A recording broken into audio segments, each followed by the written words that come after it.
if you could go about the US differently, you mentioned a few things that you would change, but what would be the one learning like that you would pass on? If there's a founder listening, hopefully there's at least one, um, that is thinking about the US right now, like what's your like, you have to do this and this is I think it's where we started it. You have to take talent from the home country and you have to move it there. Ideally, as a founder, if you really want it to succeed, then you really need to move there yourself, right? Like, and spend time there.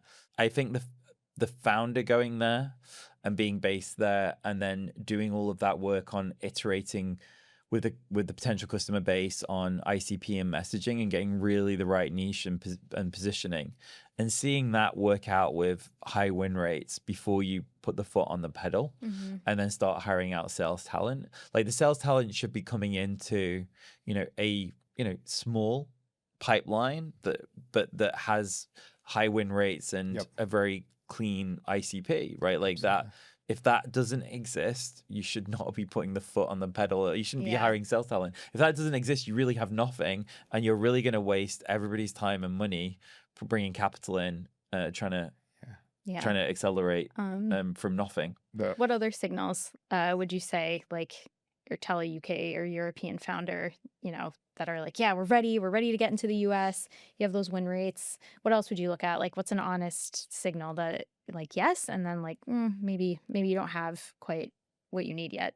Well, it's interesting to say, like, if you had US customers from your home country currently, as customers sat in your CRM already, is that enough of a signal to say, okay, let's go and set up a team there? I would say not, right? Like, I would say that you really need to go and set up a team there and start to source customers there because, again, you need to really dissect why you got those US customers, from the home country, right? Can you really sell consistently in the same way?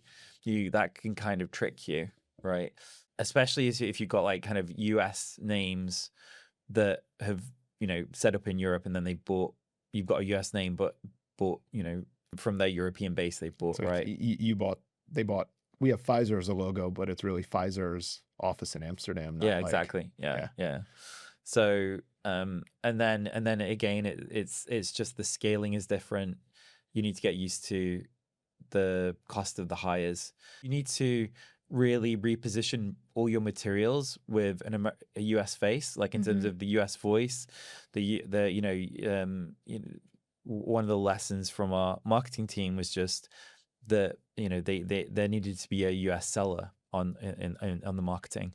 So, all of that work needs to be done. All of that base needs to be built. And for your new messaging, for your go-to-market in the US, and that needs a very specific, well thought out strategy with some initial metrics.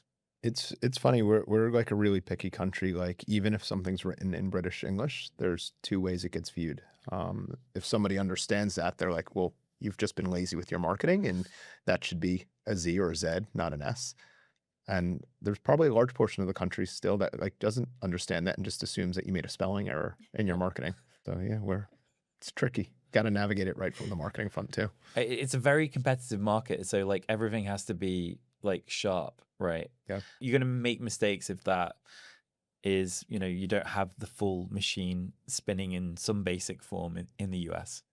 Yeah, I don't like this term's a little weird, but like boots on the ground from the founder standpoint, like the success rate we see when founders not only move or send their leadership person or spend meaningful time versus the ones that try to do it from afar is like, you can't even compare them. I think you just have to make, if you're going in the US, you have to really get early hires or ideally the founder located there at least for an initial kickoff period.